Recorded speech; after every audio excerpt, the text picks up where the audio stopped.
അവിടെ പറഞ്ഞു തീർന്നപ്പോൾ ഒരു കാര്യം കൂടെ പറഞ്ഞോട്ടെ. ഈ ഭൂമിയിൽ അപകടകാരികൾ എന്ന് പറയുന്നത് മൃഗങ്ങളല്ല, മനുഷ്യരാണ്. Hi, hello, welcome back. അപ്പോൾ ഇനി ഇതാ നമ്മൾ നേരെ പോകുന്നത് നമ്മുടെ അരിക്കൊമ്പനെ പിടിച്ച് നമ്മൾ ന്യൂസിലൊക്കെ കണ്ടൊരു സ്ഥലം ഉണ്ടല്ലോ, യൂക്കാലിത്തോട്ടൊക്കെ ഉള്ള അരിക്കൊമ്പനൊക്കെ ഇറങ്ങിയിരുന്ന സ്ഥലം, അങ്ങോട്ടാണ് കേട്ടോ പോകുന്നത്. പിന്നെ നമുക്ക് അവിടെ പോയതിൻ്റെ ശേഷം ബാക്കി വിശേഷങ്ങൾ കാണാം.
പിന്നെ ആ കാണുന്നൊരു ഡാമുണ്ടല്ലോ, അതാണ് കേട്ടോ ആനയിറങ്ങൽ ഡാം. നമ്മൾ ഏകദേശം ആ ഒരു ഏരിയയിലേക്കാണ് കേട്ടോ പോകുന്നത്.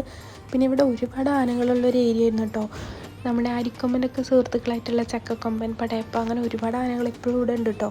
ഈ ഒരു ടൈം ആയതുകൊണ്ട് തന്നെ ആനകളൊന്നും നമുക്ക് കാണാൻ പറ്റില്ല. പക്ഷേ രാവിലെയൊക്കെയാണ് നമ്മൾ ഈ ഏരിയയിലൂടെ പോകുന്നത്, ഒരുപാട് ആനകൾ നമുക്ക് കാണാൻ പറ്റും. പിന്നെ രാത്രി ഒരു 10 മണി കഴിഞ്ഞാൽ ഈ ഏരിയയിൽ കൂടെ ഒക്കെ യാത്ര ചെയ്യൽ കുറവാണെന്നാണ് കേട്ടോ ഇവിടെ അറിഞ്ഞത്. പിന്നെ നമ്മൾ പോകുന്ന വഴിയിലൊക്കെ ഇവിടെ കാണാണ്ട് ഒരു മഞ്ഞ ബോർഡ്, ഇങ്ങനെ ആന ഇറങ്ങുന്ന ഏരിയ ഉണ്ടെന്നുള്ളതിന് ഇതേപോലെ ഒരുപാട് ബോർഡുകളൊക്കെ ഇവിടെ വെച്ചിട്ടുണ്ട് കേട്ടോ. പിന്നെ നമ്മൾ ഈ പോകുന്ന വഴിയിലുള്ളതാണ് ഈ ഒരു ചെറിയ വെള്ളച്ചാട്ടം. ഇപ്പോൾ വെള്ളം കുറച്ച് കുറവാണ് കേട്ടോ അവിടെ.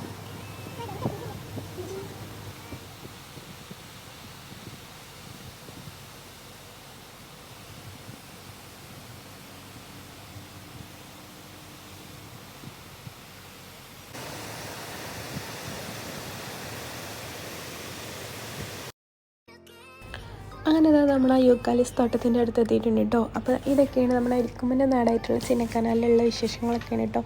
ഇതൊക്കെ നമ്മുടെ അരിക്കൊമ്പന് വിലസിയിരുന്ന സ്ഥലങ്ങളാണ് ഇതൊക്കെ. അവൻ്റെ സുഹൃത്തുക്കൾ ഇപ്പോഴും ഇവിടെ തന്നെ ഉണ്ട് കേട്ടോ. ഈ ടൈമിലൊന്നും കാണാൻ പറ്റില്ല എന്നുള്ളൂ. ഈ സ്ഥലത്തായിരുന്നു കേട്ടോ നമ്മുടെ അരിക്കൊമ്പനെ പിടിക്കാൻ വേണ്ടിയിട്ട് 4 കുങ്കിയാനകളെ കൊണ്ട് ഇറക്കിയിരുന്നില്ല, അത് ഇവിടെ ആയിരുന്നു കേട്ടോ. നമ്മൾ ന്യൂസിലൊക്കെ ഈ സ്ഥലം കണ്ടിട്ട് നമുക്ക് നല്ല പരിചയം ഉണ്ടാവും. നമ്മുടെ കുങ്കിയാനകൾ വന്നപ്പോൾ നമ്മുടെ ചക്കക്കൊമ്പനൊക്കെ ഇറങ്ങി നടന്നിരുന്നില്ലേ, ആ ഒരു ഏരിയയൊക്കെയാണ് കേട്ടോ ഇത്.